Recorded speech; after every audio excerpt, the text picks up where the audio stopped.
Welcome back ناظرین، آئیں فرید پراچا صاحب سے اپنی گفتگو کے سلسلے کو آگے بڑھاتے ہیں۔ ان کی کرپشن جو ہے وہ عوام کے سامنے آئے، بے نقاب ہوں اور مظلوم بننے کے بجائے عوام کی عدالت کے اندر آئیں، تو یہ بات جو ہے اس کو اسی اس پس منظر کے اندر کس طرح یہ بات سمجھے گی کہ کل کے کرپٹ لوگ، کل کے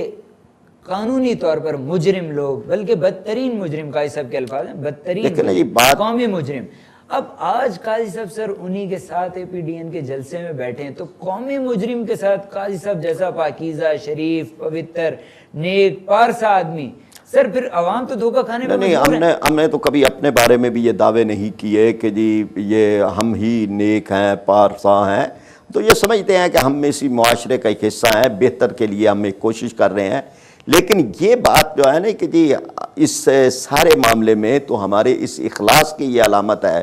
کہ ہم کسی افراد کے ساتھ یا کسی بھی معاملے میں کسی بھی حکومت کے ساتھ اس بنیاد کے اوپر کہ جی ہمارے سیاسی مفادات ہیں تو ہم اس کی بنیاد کے اوپر ان کی کسی چیز غلط چیز کو غلط نہ کہیں یا ٹھیک چیز کو ٹھیک نہ کہیں، ہم غلط کو غلط کہتے ہیں، ٹھیک کو ٹھیک کہتے ہیں۔ آج وہ مظلوم ہے، آج وہ باہر ہیں، آج وہ سیاست میں نہیں ہے، آج اس سے بڑے مار کا درپیش ہے، آج ملک کے اوپر ایک قبضہ ہو چکا ہے، ایک غیر آئینی، اس کے خلاف ہم جدوجہد کر رہے ہیں۔ اس جدوجہد کے نتیجے میں اگر میاں نواز شریف صاحب کی حکومت جو ہے وہ آتی ہے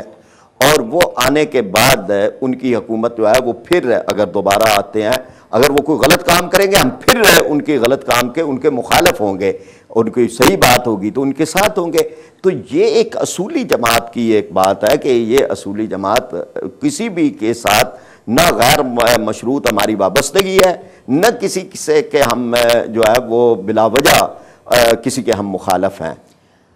کیٹیگوریکلی بتائیے گا کہ آپ کی نظر میں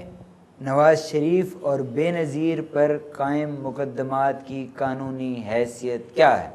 قانونی حیثیت یہ ہے کہ اگر وہ مقدمات ہیں قائم تو انہیں عدالتوں میں ثابت ہونا چاہیے، اور یہ مقدمات قائم کرنے والوں کی ذمہ داری ہے کہ ان کو عدالتوں میں ثابت کریں اور ان چیزوں کو کے بارے میں جو کچھ بھی شواہد ہیں ان کو چھپائیں نہیں، قوم کے سامنے لے کے آئیں۔ سر اب مسئلہ یہاں پہ بڑا اہم ایک آپ کے سامنے پیش کرتا ہوں۔ جی دیکھیں، نواز شریف نے اپنے دور حکومت میں بے نظیر کے خلاف مقدمے بنائے، بے نظیر نے اپنے دور حکومت میں نواز شریف کے خلاف مقدمے بنائے۔ آپ نے فرمایا کہ مقدمات ثابت کرنا ان کی ذمہ داری ہے جنہوں نے یہ مقدمات قائم کیے تھے۔ اب مصیبت خیز صورتحال یہ ہے کہ دونوں تو حکومت سے باہر ہیں، تو کون ثابت کرے گا سر؟ لیکن یہ حکومتیں تو اداروں کا نام ہوتی ہیں، ادارے بنتے ہیں، ان میں چیزیں ہوتی ہیں، ان پہ قومی بجٹ صرف ہوتے ہیں، پولیٹیکل حکومتیں اپنی جگہ، انتظامیہ اپنی جگہ پہ ہوتی ہے، ادارے اپنی ایک تحقیق کرتے ہیں، ان کے پاس سارے مواد، مٹیریل، ہر چیز موجود ہوتی ہے۔ تو یہ تو ایک سٹیٹ کی بات ہے، سٹیٹ اگر کوئی بات کر رہی ہوتی ہے تو سٹیٹ کو اس معاملے میں اپنی ذمہ داری ادا کرنی چاہیے، حکومت کوئی ہو یا نہ ہو، ایک بدل جائے دوسری آ جائے، لیکن سٹیٹ اپنی ذمہ داری جو ہے وہ ادا کرے۔ میں اداروں کی بات کر رہا ہوں، وہ کوئی بھی ادارے ہوں۔ پراج صاحب، 11 جون 2007 کے روزنامہ جنگ کراچی میں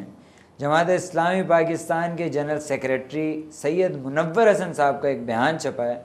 جس میں وہ فرماتے ہیں کہ ایم کیو ایم نے کراچی کے شہریوں کو یرغمال بنایا ہوا ہے، فدائی حملے غیر شرعی نہیں، فدائی حملوں کے مخالف لا علم ہیں۔ سر، ایم کیو ایم پہ دہشت گردی کے تانے اور فدائی حملے غیر شرعی نہیں، کیا سر یہ بہت ساری کیا بات کہنا چاہتے ہیں؟ جی ہاں، ایم کیو ایم کی بات تو میں بعد میں کرتا ہوں، لیکن پہلے یہ ہے کہ کوئی بھی فدائی حملے جس کے بارے میں بات کی جاتی ہے اس کو دو حصے ہیں۔ ایک وہ ہیں کہ جو فلسطین میں ہیں، جو کشمیر میں ہیں، جن لوگوں کے پاس کوئی ہتھیار نہیں ہے سوائے اپنی جان کے،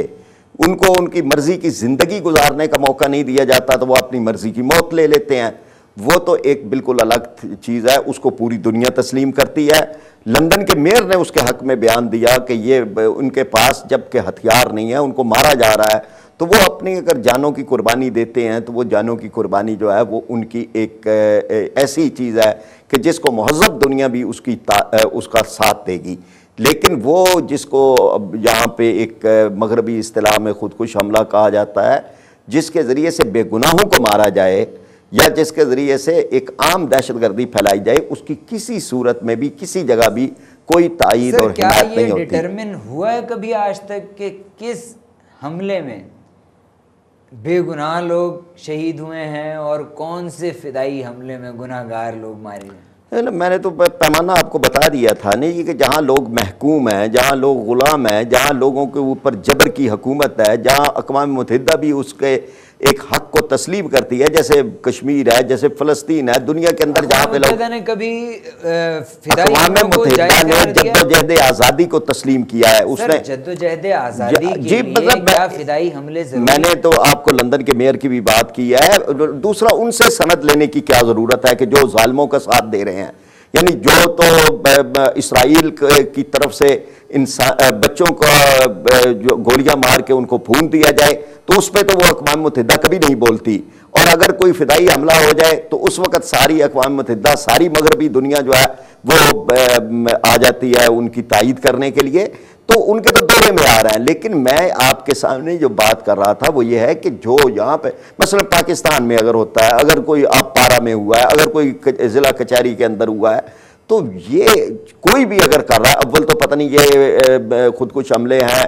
یا ریموٹ کنٹرول ہے، یہ کھیل کون کھیل رہا ہے، اس کے پیچھے تیسری چوتھی جگہ کون ہے، امریکہ ہے، انڈیا ہے، اسرائیل ہے، یہ تو ایک الگ بحث ہے۔ لیکن یہ کہ جس کے اندر وہ آدمی کی جو فریق نہیں ہے، جو غیر متحارب ہے، جس کا کوئی تعلق نہیں، جو اپنے گھر سے سودا لینے کے لیے نکلا ہے، جس کو اپنے باپ سے، اپنے بچے سے، اپنی بیوی سے محروم کر دیا جاتا ہے یا جو ہو جاتے ہیں، تو وہ جو ہیں جن کے ایک بڑی واضح تشریح ہے کہ وہ غیر اپنا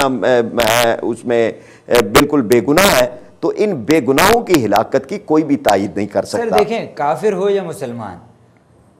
تمام کے تمام لوگوں کی جان کی حرمت تو ہے، یہ تو آپ تسلیم کرتے ہیں نا؟ مسلمانوں کی جان کی بھی قیمت ہے، جان کی حرمت کافر کی بھی ہوگی نا؟ جی جی جان کی حرمت تو آپ تسلیم کرتے ہیں کہ کافر کی بھی ہے، مسلمان آپ بیان کریں جی۔ میں آپ سے عرض کر رہا ہوں، کیا آپ یہ تسلیم کرتے ہیں کہ کافر کو بھی زندہ رہنے کا حق ہے اگر خالق کائنات نے اسے تخلیق کیا تو؟ نہیں، یہاں وہ سوال نہیں ہے، یہاں تو سوال آپ سے وہ کر رہے ہیں، یہاں کسی بھی آدمی کی جان کا، وہ تو اسلام کا ایک واضح اصول ہے کہ کسی ایک فرد کی بھی قتل جو ہے وہ پوری انسانیت کا قتل ہے۔ آپ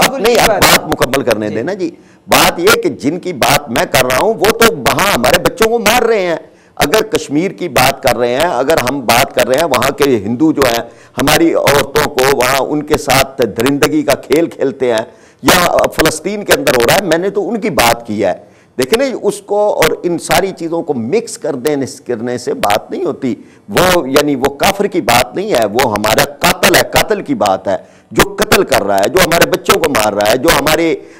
گھروں کے اوپر فائرنگ کر رہا ہے، جو دہشت اور درندگی کا کھیل کھیل رہے ہیں۔ سچ کی تلاش میں ہمارے ہم سفر رہیے گا، حاضر ہوں گے ایک بریک کے بعد۔